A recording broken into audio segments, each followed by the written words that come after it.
Hello and welcome to Tech 24 with me, Annelise Borges. Coming up, all nations spy. Barack Obama's words as new disclosures reveal the U.S. is not alone when it comes to snooping into people's private lives. In today's show, we talk surveillance 2.0 with an industry expert.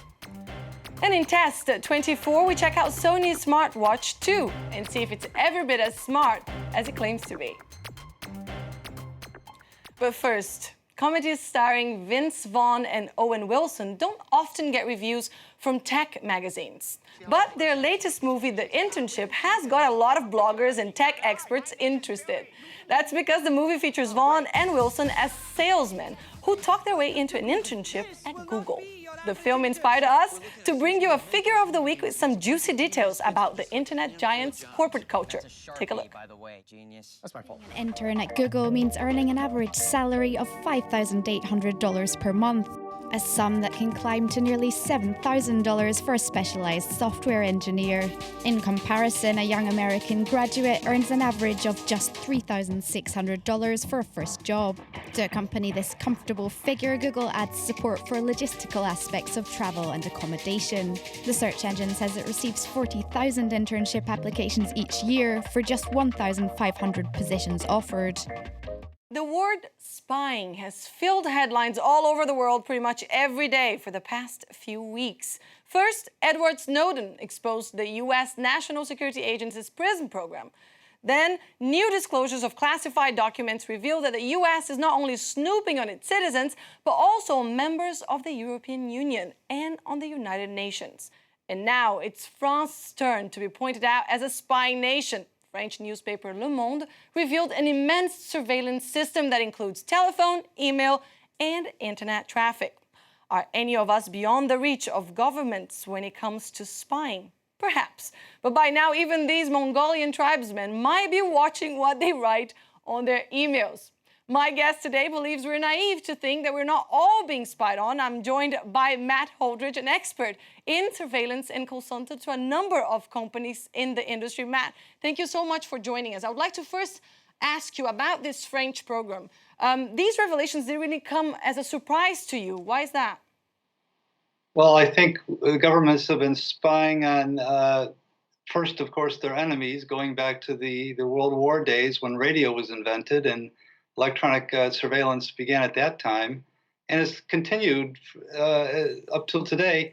What has changed is that we've transferred all of our communication to internet-based, making it really easier for governments to conduct surveillance on everyone.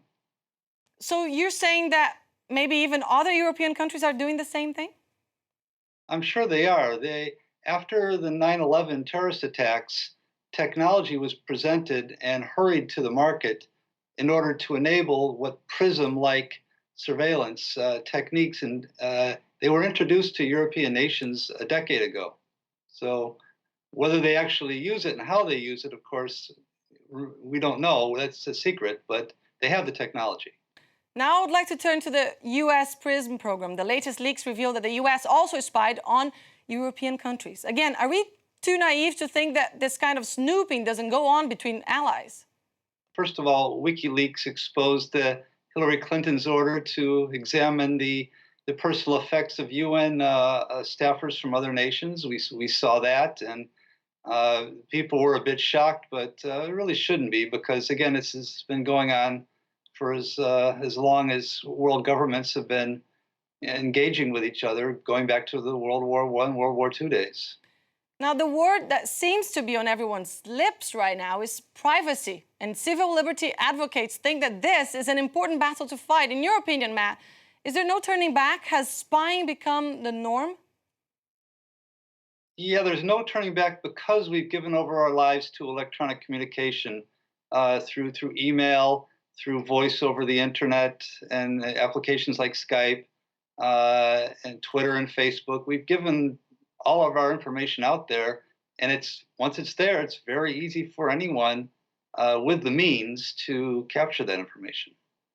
I'd like to thank Matt Holdridge for joining us today from Taipei. Thank you so much, Matt, for that. And I'm now joined in the studio by Liam Boger, editor for The Rude Baguette, France's first English language news site covering startups, tech, and innovation. Liam, I would like to first ask you if you think that there is reason for concern, and what should we do to prevent our lives from being snooped on? Definitely. Well, thank you, Annelise, for having me here. I think there's two things to look at. On the one hand, it is normal for a government to be spying. And of course, as we enter into a new technological era, you know, the internet is only 30 years old, we really have to adapt our definitions of what spying is appropriate, inappropriate. I think, for example, in the French scandal that was revealed by Le Monde, the most interesting thing for me was the fact that they called it illégal, not legal or illegal, just the fact that there isn't a statute that says what is okay and what isn't okay. And I think this is a really great opportunity for people to voice their opinions and really go beyond the idea of I want privacy, don't look at anything, and really have an analytical discourse about what is okay and what isn't. The French spying, for example, doesn't actually focus on what you say. They don't record phone calls. They don't record the content of emails. They only record who it comes from and who it goes to. Are we okay with that? Are we not? If so, what are we okay with? Do we want people to know who we're talking to, what dates we sent them to, or would we rather everything be blocked? And the other side of that is just knowing that anything a government does is ultimately, especially in a democratic country, is affected by the people. The people choose what is okay and what isn't. And the idea that spying is here and it won't go away, I think, is a bit of an oversight. There are plenty of governments that have overreached in history and been dialed back later by the people. And I think we have a great opportunity to really launch a discourse on what is okay, what aren't we okay with. There are things that we want our government to do to spy on people we don't trust, and even people we do trust, just to make sure we can still trust them. But there are things that we aren't willing to give up, or maybe we're willing to give up everything in the sake of safety.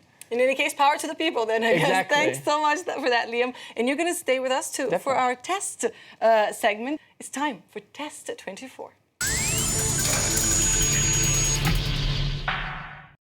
How smart can a watch be? Sony Smartwatch 2 promises to be the smartest watch built for Android smartphones.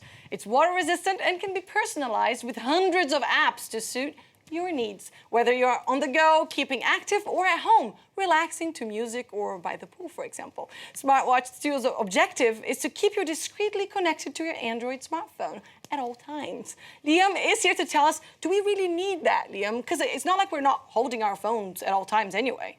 Well, so there's two aspects of it. So I've gotten to play around a little bit with the smartwatch too, and I'm not someone who usually wears watches in general, so I wouldn't say that I really got the feel of it. But there's also an opportunity, both as a luxury statement and as a technological statement, to be a little more hands-free. As we start to talk about smartwatches, the interesting thing to look at is how is that going to adapt? It isn't another screen for your phone as much as it might be a hands-free way to ask for navigation. Maybe you're driving in the car, and instead of whipping out your phone, you can just say, you know, how do I get to the restaurant? And it already knows, because it's connected to your calendar, what restaurant you're referring to. And instead of giving you a map, it can just give you turn-by-turn directions.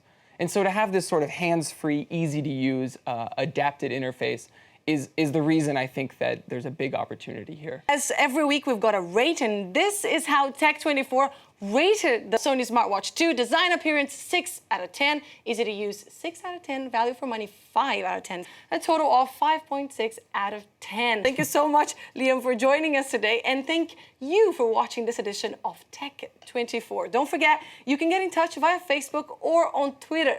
We leave it today with images of Douglas Engelbart, the American engineer and inventor who created the computer mouse in the 1960s.